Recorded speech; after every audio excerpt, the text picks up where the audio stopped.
Assalamualaikum warahmatullahi wabarakatuh. Perkenalkan, nama saya Muhammad Fitri Ramadan, NRB 105191000005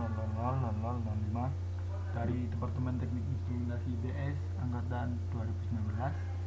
Di sini saya akan mereview sedikit tentang materi minggu ke-15 dari mata kuliah Teknologi Informasi dan Komunikasi tentang application layer.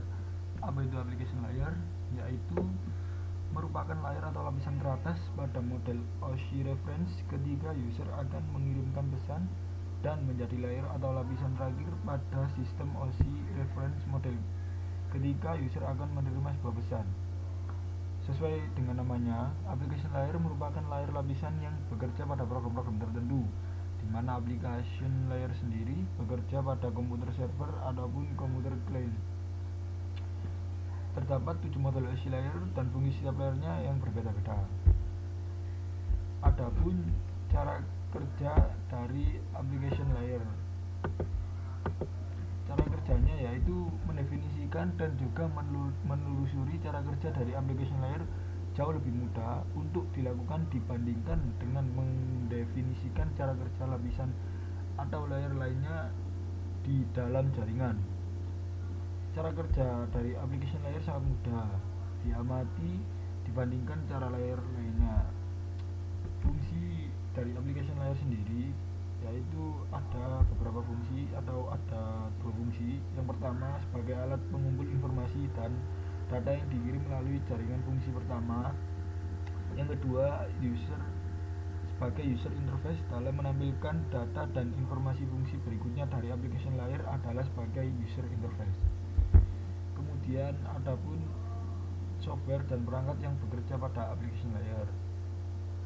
Beberapa program yang bekerja dengan menggunakan layer aplikasi atau application layer tentunya sudah cukup akrab di telinga kita, seperti email client, contohnya Outlook dan sebagainya. Yang kedua ada web browser, Mozilla, Chrome dan sebagainya. Ketika memahami bahwa application layer bekerja pada software dan program di atas, maka secara otomatis application layer juga bekerja dengan bantuan beberapa macam protokol. Adapun beberapa protokol pada application layer ini sendiri, yaitu yang pertama ada protokol DNS. Protokol DNS merupakan kependekan dari Domain Name System. Sesuai dengan namanya, DNS merupakan salah satu protokol yang sangat penting di dalam komputer karena membantu mengidentifikasi IP address pada tiap-tiap komputer. Yang kedua ada protokol HTTP atau kepanjangannya yaitu Hypertext Transfer Protocol, merupakan salah satu protokol yang paling populer dan paling sering ditemui.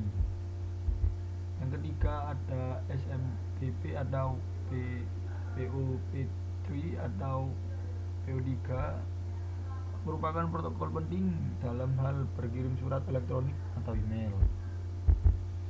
Selanjutnya ada FTP yang merupakan kependekan dari File Transfer Protocol yang digunakan untuk melakukan pengiriman atau transferan data di dalam sebuah jaringan internet.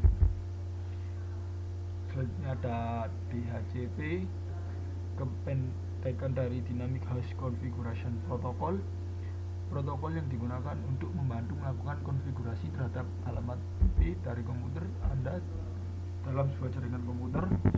Yang terakhir ada Telnet atau Telecommunication Network, merupakan protokol yang banyak digunakan untuk melakukan akses jarak jauh terhadap suatu komputer. Fungsi Telnet sendiri cukup berperan penting dalam sebuah jaringan komputer karena dapat menjalankan komputer dari jarak jauh tanpa perlu meremote langsung ke tempat di mana komputer itu berada. Sekian dari review saya, kurang lebihnya saya mohon maaf.